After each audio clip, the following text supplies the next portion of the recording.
All right, so give you a little bit of background here. We had a spy point set up behind my neighbor's house. This buck first showed up around December, I think it was December 19th in the evening. He come back in that afternoon, I believe, on the 20th. I just got back into town there, so I believe the 21st was my first actual set to try to kill this deer. Of course, didn't see him at all. Went back out, I think, the 22nd. No luck as well. Went ahead and hung it up. Had some stuff to do, work related. So got pictures again on the 23rd. Okay, he come in at night. After the 23rd, though, he went MIA. Didn't see him at all. It was actually quite a while. I was actually getting a little bit nervous that he got off the property, maybe got killed by a neighbor or somebody around here. And it was, I want to say, on the 4th or the 5th. Another neighbor actually got a hold of me and asked me if I had any pictures of a tall rack buck. So of course I showed him the ones that we had. We share pictures back and forth here, which works out good for everybody that way. That way there's no sense if somebody ends up shooting this deer. I don't want to waste my time sitting out there trying to hunt him. So we all communicate. Everybody's kind of on the same page. It works out great. So knowing that he was still alive, I still didn't get any pictures until all of a sudden on January 6th, he showed up back on the camera. Believe it was daytime photos, midday, I believe. So I went back out the following day on the 7th, set from about 11 o'clock until about 2:30 or 3. No luck at all. Me and my daughter went out on January 7th, which at this point is muzzleloader season now. So cold morning. She lasted about an hour and a half in the stand, which I don't blame her. I lasted about 2 hours longer. Once again, didn't show up at all. Went back out that evening. Oh, it was getting close to dark. It was maybe about 30 minutes before dark. And I'm sitting there just kind of contemplating what I'm going to do that evening because I haven't seen a deer yet. Getting a little bit discouraged, to be honest. And all of a sudden, there he is. He pops up 15 feet to the left of the corn pile, just out of nowhere. So let's go ahead and let's check out this hunt. Hey, good afternoon. It's Saturday here in Ohio, first day of muzzleloader season. It was a cold morning. Me and my daughter sat back here this morning, and it was, I think, 7 or 8 degrees. The feel-like temperature was like 2 or 3. Definitely chilly. Didn't see a deer all morning. We've got a decent buck coming back in the area. He was here 2 days ago. Looks like a younger deer, but for our area here, and what I've seen this year, he's the biggest deer I got on camera. So if he comes back in here, we're gonna try to get a shot on him. I'm back here in the same tree stand where my daughter shot her doe at. I'm in my tree saddle though, on the back side of the tree.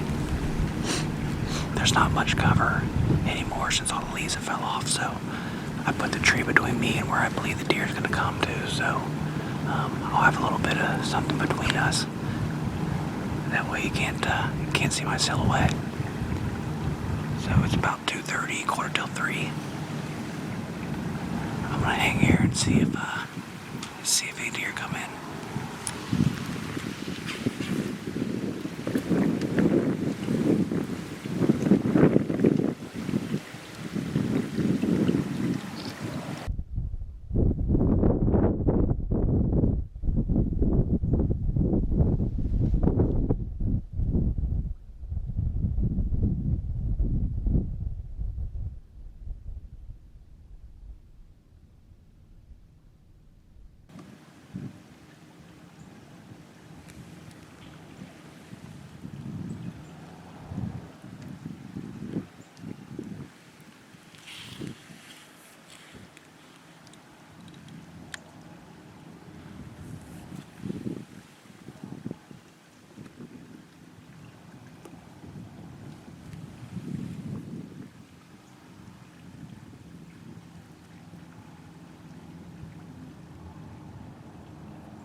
That's our boy right there. I don't know what kind of shot I made on him because that black powder just goes everywhere. We're shooting at muzzleloaders, man. You can't see him. Oh, he showed up out of nowhere. I didn't even see him slip in. Oh my God.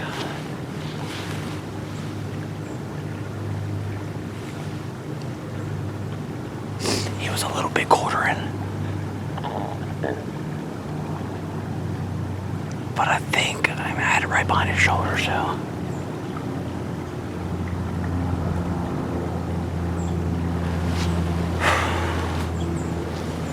I'm gonna load back up. Get all the gear packed up, and then we're gonna walk down and see if we can find some blood.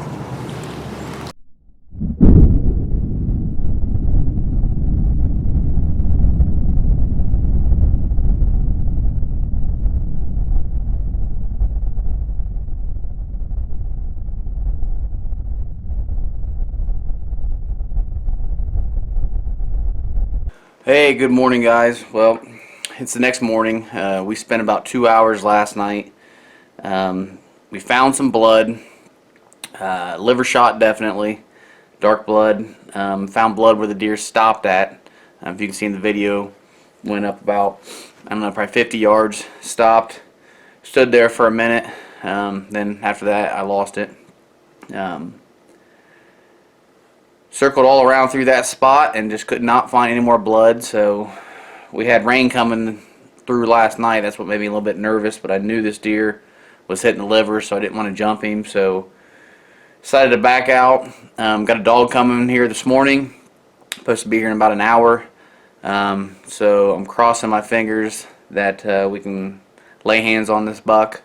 I hate when something like this happens, not being able to find a deer. So I'm hoping this little dog can do the job. So if we do have some luck, I will I'll show you guys the recovery. So hang loose and let's cross our fingers. All right, so I got to give you a little bit of background here. What I didn't say right there on that clip is I expected rain that evening. That's why I actually called in the dog. I expected a little bit of rain, but we actually got 3/4 of an inch of rain. We got so much rain that we had to go around, we couldn't cross the creek where we normally cross. We had to go around the other side, come in from the back side, and I'm not going to lie, I was second guessing that this dog would be able to work having that much rain. I thought for sure that scent was going to be covered up, and there was no way. Of course, I have no experience with dogs. First time I've ever called in anyone with a dog. Been pretty lucky over the years to find just about every deer, I think, besides one. So yeah, I had no idea, but 3/4 inches of rain, I doubted it. So Toby come in, brought Legend, the little dog there in the picture. We went around there. I showed him exactly where we shot at. Dog started working back and forth. As soon as he found the trail, he took off, went up, circled to the left, which I would have swore to God the deer went to the right. If I was just guessing. By the way, I did find some blood, dark red blood, the night before. But, he went to the left. He circled around a little bit of area. I'm assuming that's where the deer maybe stopped. I'm assuming either when we come back in, we bumped him up and out, or maybe some coyotes pushed him up. So, nevertheless, dog stayed out on the trail. Took it right up around, as a crow flies, probably 175 yards. I believe the GPS said it was over 400 yards, but went right around there and did a great job and found that buck. I couldn't believe it, to be honest, with that much rain. Did just a phenomenal job. So I'll show you some pictures here. He got on it there. Was really impressed. So I gotta say, I'm gonna put their information link down below to their Facebook page. If any of you guys need a dog, I highly recommend them. They're out of Licking County, Ohio there, so they will travel, but you can contact him directly and see how far he's willing to go. But highly recommended. I was very impressed, and yeah, couldn't have been more happy, guys. So appreciate Appreciate you guys watching the video. If you enjoy this, please subscribe. Hit the like button for me. Every little bit helps out. And have a good evening.